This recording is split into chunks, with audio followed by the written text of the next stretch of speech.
Assalamualaikum warahmatullahi wabarakatuh.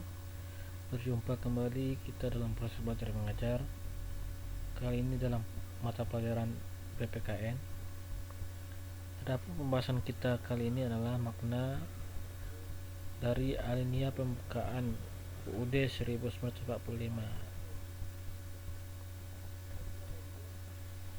Makna alinea pembukaan UUD Negara Republik Indonesia tahun 1945. Alinea yang pertama, bahwa sesungguhnya kemerdekaan itu ialah hak segala bangsa, dan oleh sebab itu maka penjajahan di atas dunia harus dihapuskan karena tidak sesuai dengan pri kemanusiaan dan pri keadilan. Jadi itu adalah alinea yang pertama ya.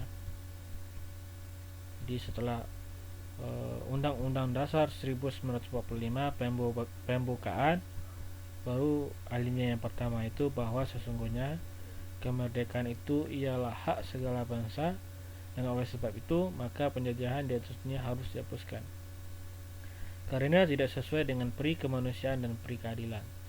Jadi makna dari alinea yang pertama ini adalah bangsa Indonesia itu sangat menghargai kodrat manusia ya, kodrat suatu bangsa ya. Jadi setiap bangsa itu berhak untuk merdeka karena hak dari segala bangsa ya. Maka penjajahan di atas dunia harus dihapuskan karena tidak sesuai dengan pri kemanusiaan dan pri keadilan. Jadi kita orang Indonesia itu menganggap bahwa kemerdekaan itu adalah hak semua bangsa ya, bukan hanya bangsa-bangsa Eropa saja yang berhak dalam merdeka. Jadi alinea yang pertama ini terdapat pengakuan ya mengenai hak kodrat untuk merdeka yang terlihat pada kalimat bahwa sesungguhnya kemerdekaan ialah hak segala bangsa. Kemudian yang kedua, alinea yang kedua. Jadi setelah pri kemanusiaan dan pri keadilan, kemudian alinea yang kedua tulisannya ada di layar Anda, layar antum. Dan perjuangan pergerakan kemerdekaan Indonesia telah sampailah kepada saat yang berbahagia dengan selamat sentosa mengantarkan rakyat Indonesia ke depan pintu gerbang kemerdekaan negara Indonesia yang merdeka, bersatu, berdaulat, adil, dan makmur. Jadi makna alinea yang kedua ini adalah menjabarkan penilaian ya para pendiri bangsa, yaitu yang pertama ada perjuangan pergerakan kemerdekaan Indonesia telah sampailah pada tingkat yang menentukan ya. Dan perjuangan pergerakan kemerdekaan Indonesia telah sampailah kepada saat yang berbahagia dengan selamat sentosa mengantarkan rakyat Indonesia ke depan pintu gerbang kemerdekaan negara Indonesia yang merdeka, bersatu, berdaulat, adil, dan makmur. Ya, jadi itu sempat perjuangan kemerdekaan Indonesia itu hampir pada tingkat yang menentukan apakah kita sudah merdeka atau tidak, siap ya merdeka. Kemudian yang kedua ada momentum yang telah dicapai ya, harus dimanfaatkan untuk menyatakan kemerdekaan Indonesia. Nah, ada momentum ketika misalnya Jepang dibom oleh Amerika Serikat, yaitu bom nuklir yang diturunkan oleh Amerika Serikat di Hiroshima dan Nagasaki, sehingga menyebabkan negara Jepang itu luluh lantak ya, sehingga mereka mengakui ya kemenangan sekutu, dan itulah momentum kita untuk membuat ya, untuk menyatakan kemerdekaan Indonesia ya. Makanya pada saat itu setelah Sultan Syahrir mendengar radio bahwa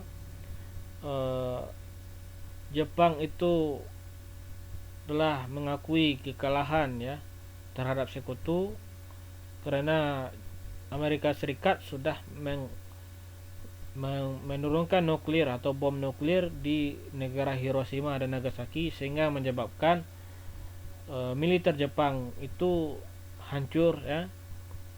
Ini Sultan Syahrir sebagai golongan muda mendesak golongan tua, yaitu golongan Soekarno ya, Soekarno, Muhammad Hatta, Mas Mansur dan lain sebagainya, mendesak untuk memproklamasikan kemerdekaan. Kemudian golongan tua ini tidak setuju ya, karena masih ingin kemerdekaan itu diberikan atau disetujui oleh Jepang ya. Makanya ada yang namanya peristiwa Rengas Dengklok ya. Itu peristiwa pencurian ya, pencurian oleh pemuda Indonesia membawa Soekarno ke Rengas Dengklok ya, memaksa untuk mereka membuat proklamasi. Kemudian yang ketiga ada kemerdekaan bukanlah tujuan akhir ya. Jadi kemerdekaan bukanlah tujuan akhir bangsa Indonesia. Akan tetapi kemerdekaan masih harus diisi dengan mewujudkan suatu negara yang bersatu, berdaulat, adil dan makmur. Ini adalah makna alinea yang kedua. Kemudian yang ketiga ada alinea yang ketiga. Kata-katanya adalah atas berkat rahmat Allah yang Maha Kuasa dan dengan didorongkan oleh keinginan luhur supaya berkehidupan kebangsaan yang bebas, maka rakyat Indonesia menyatakan dengan ini kemerdekaannya. Proklamasi dan pembukaan UUD NRI tahun 1945 merupakan satu kesatuan yang tak terpisahkan ya.